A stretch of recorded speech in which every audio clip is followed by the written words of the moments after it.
شاركت الفنانة عبير صبري جمهورها بصور جديدة ليها في الظهور الأول ليها بعد الطلاق.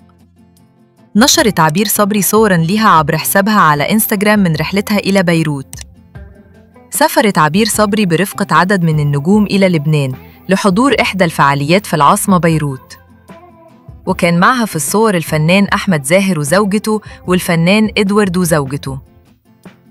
وأطلت عبير صبري بفستان باللون البرتقالي طويل وضيق يبرز رشاقتها، تاركة شعرها ينسدل ناعماً على كتفها.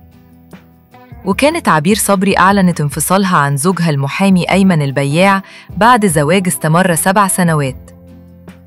كتبت عبير صبري عبر حسابها بتطبيق إنستجرام: أعلن انفصالي عن زوجي بعد 7 سنوات من العشرة الطيبة، وتم الانفصال بكل هدوء وتفاهم.